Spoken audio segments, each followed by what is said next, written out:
pasemos a hablar sobre el testimonio. ¿Qué es el testimonio? Bueno, el testimonio es la declaración que presta, desde el punto de vista procesal, cualquier individuo que no está siendo procesado dentro de un determinado proceso. ¿Cuáles son las características para ser testigo? Bueno, el testigo es un órgano de prueba.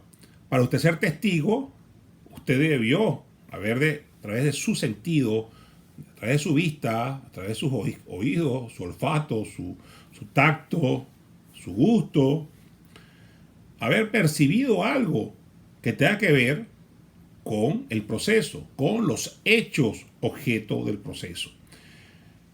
El testigo va a rendir, va a ser fuente de prueba y va a rendir una declaración que en definitiva va a ser el medio de prueba.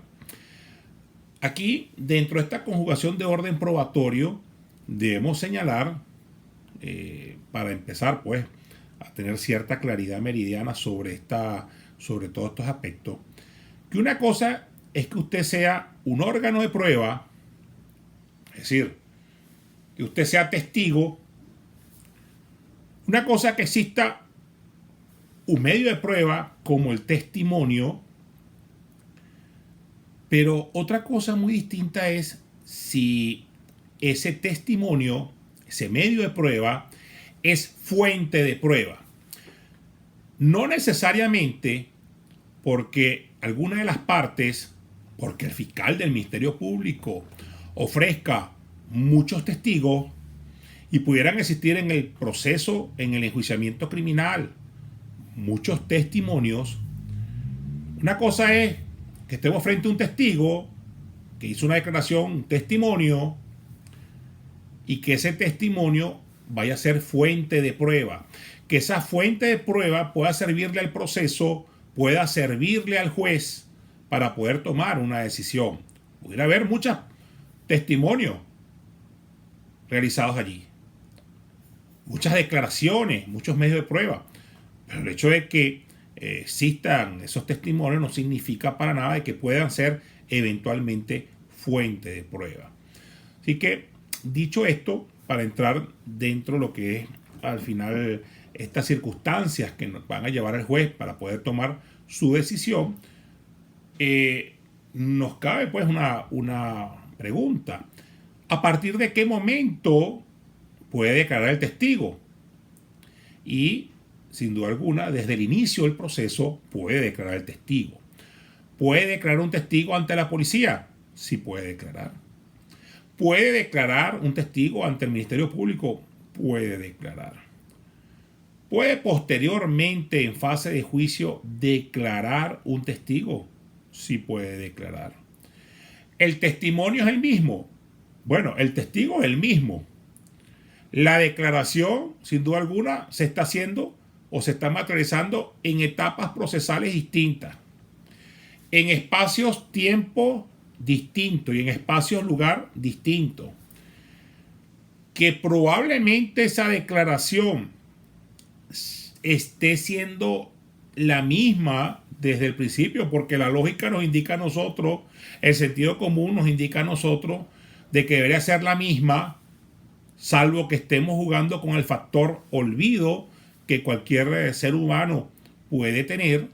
Sin duda alguna, deberíamos estar frente a un testigo coherente que mantenga ese dicho que ha podido haber realizado desde la fase preparatoria del proceso, desde la fase de investigación, y cualquiera de nosotros pudiera llegar a pensar que debería ser exactamente el mismo cuando sea declarado, sea llevado a juicio, si así lo considera alguna de las partes, para que forme parte de la comunidad de prueba. Aquí hay otro elemento importante que hay que señalar, lo que es lo relativo al control de la prueba. Ese control de la prueba, sin duda alguna, se materializa en fase de juicio. Aquí no hay control de la prueba o control del testigo, por llamarlo así, en la fase de investigación, porque al final la policía o el Ministerio Público llaman a declarar un testigo y no llaman a la defensa del procesado para que tenga un control sobre esa prueba, ¿no? lo declaran y ya. Y con eso, sin duda alguna, forman parte pues, de su acervo probatorio que en un momento determinado va a servirle para determinar su acto conclusivo. Es por ello aquí importante indicar que el hecho de que una persona, de que un testigo no haya declarado en la fase preparatoria del proceso, para nada sería algo negativo de poder establecer o de poder creer de que ese testigo no pudiera ser ofrecido por la defensa para la fase de juicio, so pretexto del Ministerio Público de que no pudo controlar la prueba. No es que el control de la prueba la va a tener es en la fase de juicio. Es decir, que la defensa pudiera eventualmente ofrecer un testigo que no haya declarado en la investigación porque quiere asumir el derecho a la defensa, es un derecho inviolable en todo estado y grado de la causa, y ofrece el testigo en su escrito de secciones 5 días antes de la audiencia preliminar. Si el tribunal lo admite, porque primero no ha habido oposición a lo mejor del Ministerio Público, porque es pertinente y es necesario, es útil, tal testigo, sin duda alguna el control de la prueba la va a tener el Ministerio Público en el debate oral. Así ocurre también con los testigos que ha podido haber evacuado en la fase de investigación el Ministerio Público o un órgano de policía de investigación penal, donde va a tener el control de la prueba de ese testigo. Bueno, en el epicentro del juicio, que es el debate oral, en la fase de juicio, ante el juez de juicio. El artículo 208 nos habla de un deber que tiene todo ciudadano de la República a concurrir y prestar declaración cuando es llamado. Es decir, si el Ministerio Público, un órgano de policía de investigación penal, es llamado a declarar, tiene que ir a declarar. Esto que muchas veces uno escucha, no, espera el segundo llamamiento, el tercer llamamiento. Mire, cada vez que la autoridad llama a alguien a declarar, sea la policía, sea ante un tribunal, sea ante el Ministerio Público, mire, esos son llamados que hay que tener mucho cuidado. Y la recomendación siempre a sus representados o a quien le pregunten es que debe acudir. Máxime en todos estos esquemas a veces de inseguridad jurídica que se pudieran materializar, donde debería existir algún tipo pues, de mecanismos que puedan establecer de forma clara que una persona ha sido citada de forma fehaciente, y muchas veces se materializan cosas absurdas donde esas citaciones no se producen, a veces con muy mala fe, y otras que, bueno, se consideran lo que no se debería considerar, y se deja pues una persona como si hubiese sido citada y a lo mejor contumaz de que no quiere apoyar el proceso. El artículo 209 nos hablan pues de una circunstancia con respecto a la excepción de deber de concurrir a un tribunal. El 208 en su parte infine nos habla pues de algunas prerrogativas que están en los tratados, acuerdos y convenios internacionales, relativo por supuesto a lo que es el cuerpo diplomático acreditado aquí en el país, para que este pueda declarar, y circunstancias pues alrededor de todo este esquema. Pero el 209 nos habla pues de la excepción a deber de concurrir al tribunal. Una cosa es la excepción con P que se tiene de ir a concurrir a un tribunal a declarar, y que necesariamente una cosa es que estás excepcionado de ir a declarar y otra cosa es que estés excepcionado de declarar. No estás excepcionado de declarar. Estas personas que están establecidas en el artículo 209, como es el caso del presidente de la República, los ministros, miembros del alto mando militar, gobernadores, diputados de la Asamblea Nacional, defensor del pueblo, fiscal general de la República, entre algunos que están aquí, su declaración tiene que después ser enviada oportunamente de forma escrita. ¿Para qué? Bueno, para que estas personas no se trasladen a el sitio del tribunal. Eso es una circunstancia muy, muy sencilla alrededor de todo este esquema. No es que no van a declarar. Van a declarar. y se les tomará declaración en sus despachos y se mandará de forma escrita. El artículo 210 nos habla de lo que son las exenciones. E-X-E-N-C-I-O-N, de declarar, exención de declarar. Antes era excepción, ahora es exención de declarar. El artículo 210 nos maneja las siguientes hipótesis. La primera, con respecto al cónyuge o la persona a quien el imputado tenga relación estable, de hecho, sus ascendientes, descendientes, parientes dentro del cuarto grado de consanguinidad y segundo afinidad. ¿A qué se refiere básicamente esto? Bueno, lo que establece el artículo 49 de la Constitución Nacional, que no es otra cosa más, el derecho a la no autoincriminación. Nadie está obligado a declarar en su contra ni en contra de su cónyuge, pariente consanguíneo entre el cuarto grado y afín dentro del segundo grado. El artículo 210 nos maneja también el ordinal segundo con respecto a los ministros y ministras de cualquier culto con respecto a esta declaración. ¿Pueden excepcionarse? Sí. ¿Qué pasa si declara? Vale la declaración. ¿Qué pasa en el caso del ordinal primero, del 210? Si la cónyuge quiere declarar, ¿vale la declaración? Claro que vale. Una cosa es que usted esté excepcionado, que es una facultad, potestad, una garantía de orden constitucional. Y otra cosa es que libremente usted vaya y declare. ¿La declaración vale? Claro que vale. Lo que no vale es si usted obliga a alguna de estas personas, la declaración no vale. Si lo obliga a declarar. Porque tiene que advertírsele, mire, usted no está obligado a declarar. Y que manifieste espontáneamente, no tengo ningún problema, vengo aquí voluntariamente y quiero declarar. Eso es otra cosa. Sería absurdo pensar que un ministro de cualquier culto, imagínense un sacerdote católico, escuche una confesión de cualquier creyente o no creyente y vaya, la policía sepa que esa persona se confesó y entonces llamen al sacerdote, al cura, para que diga lo que escuchó en el sacramento de la confesión. Pero ¿qué pasa si el sacerdote escucha algo que los oídos y la mente lo aturden un poco y agarra a ese feligrés, a ese católico, lo agarra por el oído, por la oreja y se lo lleva ante la policía y declara todo lo que dijo? ¿Vale? Sí vale. Claro que vale. Es una excepción. No es, en definitiva, que se va a amparar el procesado en estas cosas. El ordinal tercero tiene que ver con los abogados.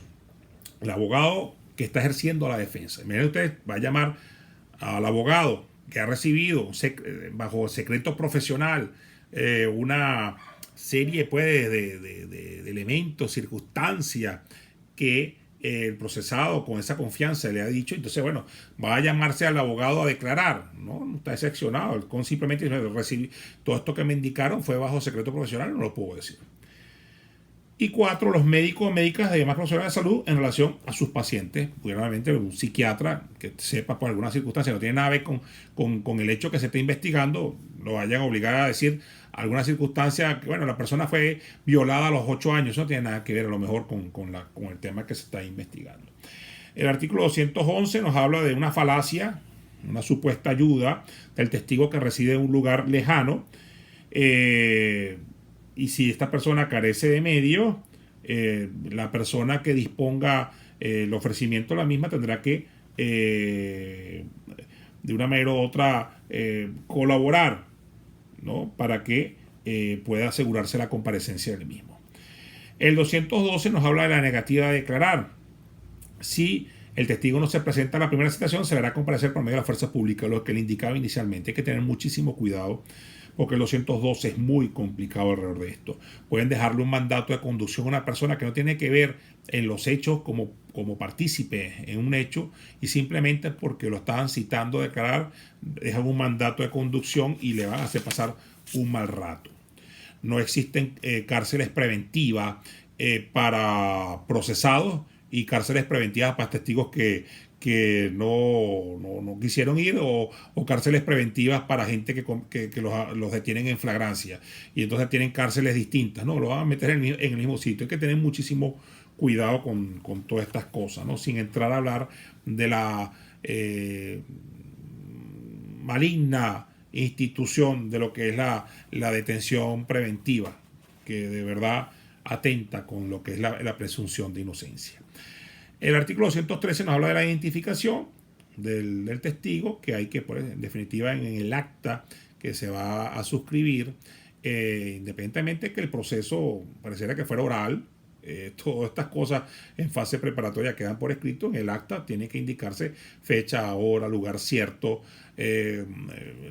identificar a la persona y después, por supuesto, la firma de la persona y qué ha dicho la persona. Y así sea en el debate oral. En el debate oral también debería quedar esto, si no es plasmado de forma escrita, manejarse pues una grabación alrededor de lo que está ocurriendo aquí. Así que hay que tener los sistemas técnicos para poder que quede todo eso plasmado. El 214 nos habla pues que la declaración sin juramento para menores de 15 años, y en adelante todo el mundo declara bajo juramento. El 215 nos habla del impedimento físico. Si una persona tiene algún tipo de impedimento físico, tal circunstancia se hará constar y el tribunal se trasladará para poder que esta persona pueda rendir declaración. A partir del artículo 216 nos habla de lo que es el reconocimiento del imputado. Imputado es lo que se conoce en la práctica como el reconocimiento en rueda de detenido, que básicamente que es, bueno, una suerte, yo diría, de circo en algunos casos, en otros casos se hace de una forma seria. El problema del reconocimiento en rueda de detenido viene dado en torno a que una persona la detienen y le indican que va a ser trasladada al tribunal para este reconocimiento. Bueno, si a esa persona le prestan una hojilla y tenía barba y se quita la barba, se quita los bigotes, o tenía mucho pelo y se quita el pelo, ¿no? Imagínense ustedes el cambio de look que puede recibir la persona. A veces hasta la persona es golpeada, no así que por agentes de policía, pero es golpeada internamente dentro de las cárceles. Imaginen ustedes cómo será lo difícil para reconocer a una persona. Y no le quiero decir por parte de cualquier víctima, ¿no? Tiene que ser una víctima aplomada, una víctima tranquila, una víctima que, mire, que bajo cualquier circunstancia está en tranquilidad, porque la víctima de un delito, y estamos hablando pues de ciertos delitos, ¿no? Sin duda alguna, está bajo los efectos, la presión psicológica, la presión pues del momento, la confusión. Entrar a identificar a un procesado, a una persona en rueda de detenido es algo complejo. Nuestra constitución, nuestro proceso lo determina así, es posible. ¿Y cómo es ese procedimiento? Bueno, se colocará la persona con tres personas de características similares.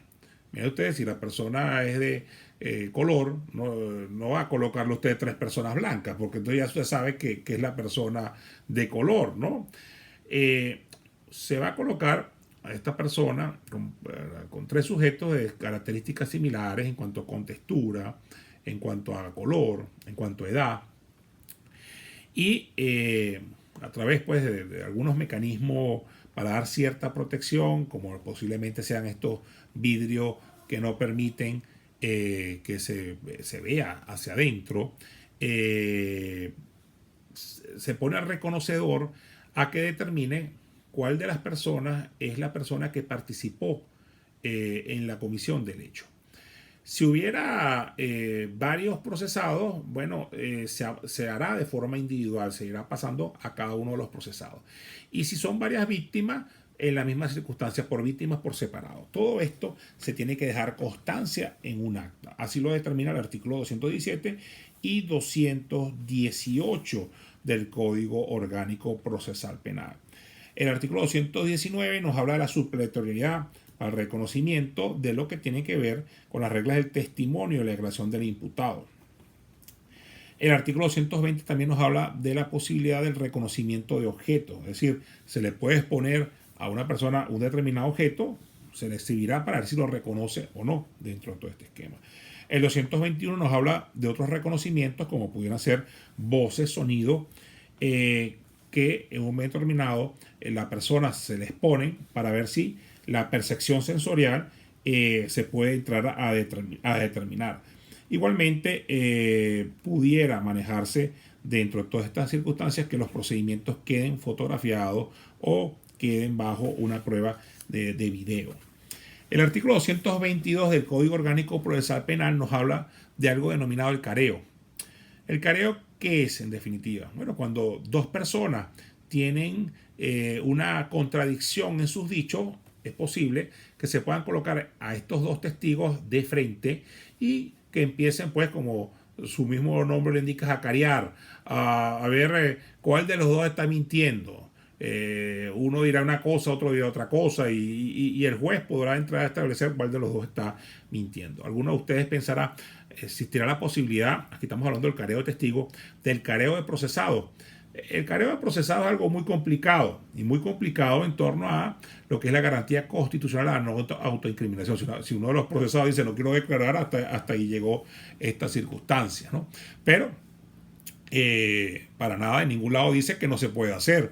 Así que ya sería una circunstancia, pues, muy, yo diría, hasta para hacer jurisprudencia dentro de estas posibilidades, que en un momento determinado se pudiera colocar a dos procesados a cariar, ¿no? Y ver, pues, en definitiva, cuál pudiera ser posteriormente la posición del Tribunal Supremo de Justicia si alguien no estuviese de acuerdo con esto. Porque si todo el mundo está de acuerdo, jamás, pues, el Tribunal Supremo de Justicia pudiera entrar a conocer una circunstancia de esta naturaleza. A partir del artículo 223 se empieza a desarrollar otro medio de prueba, que es la experticia. La experticia, ¿quién la hace? El experto. ¿Y el experto qué hace? Bueno, el experto hace una experticia en base a qué? En base a su conocimiento científico. Es importante aquí que establezcamos otra vez lo que es el órgano de prueba y lo que es el medio de prueba. El medio de prueba va a ser, en definitiva, la experticia. En la circunstancia del testigo y el testimonio, ya sabemos que el medio de prueba es el testimonio y que el objeto de prueba, en definitiva, era el testigo en aquel entonces. En este caso, el medio de prueba va a ser la experticia y el objeto de prueba, sin duda alguna, el experto. Punto está en torno a que la experticia va a ser fuente o no fuente de prueba. O sea, en realidad le va a servir el proceso. Hay tantas experticias que se hacen que muchas veces no le sirven para nada al proceso. Simplemente son experticias que entran a determinar, ¿no? Probablemente, el quantum del valor del objeto sustraído, perfecto, pero para poder entrar a determinar una culpabilidad a una persona, bueno, sin duda alguna, si se va a entrar a establecer que, bueno, sí, hay un objeto que fue sustraído y que tiene un valor, sí, ciertamente hubo un impacto patrimonial, pero para poder establecer a lo mejor una responsabilidad penal, habría que ver si esa experticia en realidad va a ser fuente de prueba para poder establecer y demostrar ese hecho, probando ese hecho que debe ser objeto de prueba para el caso en concreto. Esto no es otra cosa más que el artículo 223 del Código Orgánico Procesal Penal. Ya nos empieza a desarrollar lo que es la experticia realizada por el experto. Y aquí la importancia que cuando el fiscal del Ministerio Público o cuando la defensa ofrezcan una experticia, también ofrezcan al experto. Porque de nada se hace en ofrecer una experticia si no está de la mano con el experto que la realizó o con los expertos que van a exponer sobre la misma. Esto lo decimos en base básicamente cuando es una experticia realizada por un órgano de policía e investigación penal, específicamente como el CICPC, del Cuerpo de Investigaciones Científicas Penales y Criminológicas, que probablemente a lo mejor cuando se llega a juicio, a lo mejor el experto que la hizo ya no se encuentra dentro del CICPC. Pero cualquiera que esté dentro de la misma división pudiera fungir como experto dentro de este esquema. El artículo 223 nos maneja, pues, esta posibilidad que el Ministerio Público podrá ordenar realizar las experticias cuando hace falta descubrir o valorar elementos de convicción que requieran de conocimientos o habilidades específicas de una ciencia, arte u oficio. El 224 nos habla de los peritos, que deben poseer título en la materia sobre la cual van a dictaminar. Deben designarse porque son personas reconocidas en la materia y deben ser designados y juramentados por parte del tribunal, salvo que sean funcionarios que ya estén adscritos a un órgano de policía de investigación penal y se entiende que ya han jurado ante la Constitución por ser funcionarios públicos. El 225 nos habla del dictamen pericial, que debe contener de una manera clara, precisa, el motivo por el cual se practica la descripción de las personas o cosas, del objeto que está siendo realizada el dictamen pericial, y las conclusiones y la persona pues que lo está realizando, indicando por supuesto la fecha y lugar donde se ha realizado. Cuando el informe es dudoso, bueno, existe la posibilidad de nombrar un nuevo perito y eso lo establece el artículo 226. En el caso específicamente que sea dudoso la peritación que se materializó. El 227 nos habla de lo que es la regulación prudencial, y esto viene dado en torno a lo que son objetos que hayan sido robados, hurtados, que hayan sido pues sustraídos, y cuando los mismos pues tengan que realizarse algún tipo de avalúo prudencial, los expertos puedan materializar tal circunstancia. ¿Okay? Y el 298 nos habla pues de la exhibición de pruebas con respecto a los documentos, objetos y otros elementos de convicción incorporados al procedimiento. Podrán ser exhibidos al imputado o imputado o a los testigos, a los peritos, para que reconozcan o informen sobre ello. Eso básicamente con respecto a lo que es la experticia. Todos estos elementos de prueba, sin duda alguna, estos elementos de convicción que son realizados durante la fase preparatoria del proceso, van a llevar al fiscal del Ministerio Público dentro de ese lapso procesal para investigar, que algunos de ustedes me dirán, bueno, ¿cuál es el lapso procesal para investigar? Si no hay detenidos, ese lapso para investigar en fase preparatoria no está definido, es indeterminado. Si existen personas detenidas, el lapso que se tiene para culminar una investigación es de 45 días. ¿Por qué? Bueno, porque el Código Orgánico Procesal Penal habla pues de esa situación con respecto a la detención preventiva, esa nefasta detención preventiva, cuando debería ser algo totalmente excepcional y no como ocurre hoy en día, que pareciera que es la regla, cosa que la pudimos derribar del Código de Enjuiciamiento Criminal y pareciera que nuevamente volvimos a caer en peores errores que los que ocurrían con el Código de Enjuiciamiento Criminal, porque bueno, antes una persona básicamente estaba detenida era 8 días. Hoy en día estamos hablando de 45 días. Así que fíjense la gravedad de la perturbación de una garantía constitucional tan importante como el derecho a la libertad individual. Con todas las excusas que pueda existir, no es que estamos investigando a una persona que sí, que pensamos que está inmerso en un hecho criminal, y ese pensamos, y por qué usted no piensa que es inocente. Porque la Constitución es muy clara, la presunción de inocencia no es para uno o para otro, es para todos.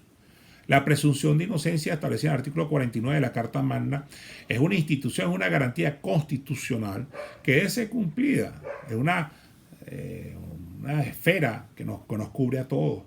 Así que estas detenciones preventivas sin duda alguna son muy complicadas. Que si se tienen 45 días para tomar esta decisión con respecto al acto conclusivo, ya nos daremos cuenta en la próxima clase que estos actos conclusivos pueden ser de 3 tipos. O existe la posibilidad de una acusación, con lo cual continuaría el proceso. Existe la posibilidad de un sobreseimiento, y existe un tercer acto conclusivo, mal llamado acto conclusivo, y que debemos llamarlo así porque está en el Código Orgánico Procesal Penal y nosotros no hacemos leyes, que es el mal llamado archivo fiscal. Ese archivo fiscal, nos daremos cuenta la próxima semana, que viene dado en torno a una circunstancia que en nuestro criterio simplemente lo que suspende el proceso hasta tanto surjan nuevos elementos de convicción. Por lo cual simplemente se archiva, tal cual como nuestra mente pudiera ver cualquier archivador, sea de madera o de metal, se archivan dentro del mismo esos elementos hasta ese momento que se hayan llevado, y que cuando surge algo nuevo se vuelve a abrir esa gaveta del archivo. Fíjense qué institución tan preocupante, tan delicada, de que una persona le puedan abrir el archivo cuando surja algún nuevo elemento o cuando hay algún enemigo de esos que lamentablemente siempre le surgen a cualquier individuo. Así que la próxima semana seguimos con los actos conclusivos. Yo entre los próximos días voy a indicarles pues el próximo trabajo que vamos a realizar. Se los envío tanto por el grupo de WhatsApp, los coloco también en terna y se los mando a los correos electrónicos para que ya lo tengan ahí presente. Les repito, los que tengan dudas.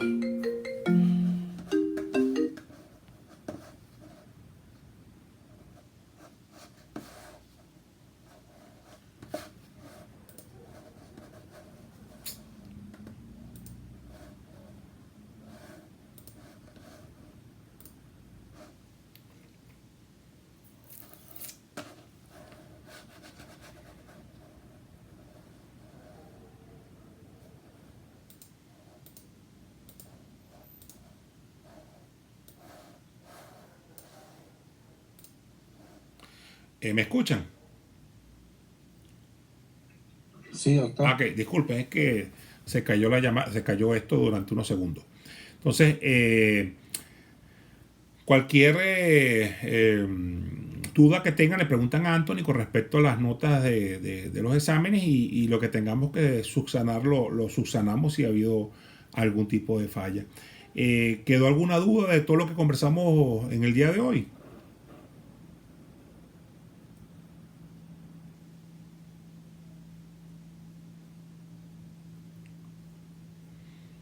¿Tiene alguien alguna inquietud? ¿Quiere que colocarla en el chat?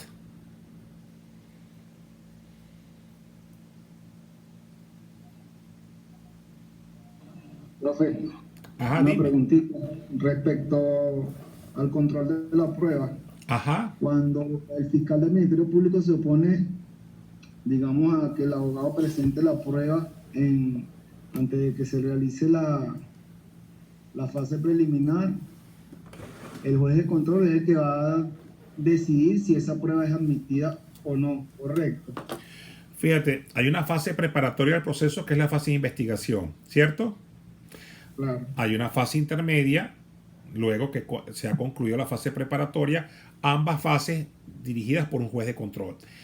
Y si el juez de control considera que admite a juicio, autoapertura a juicio, nos vamos a la fase de juicio.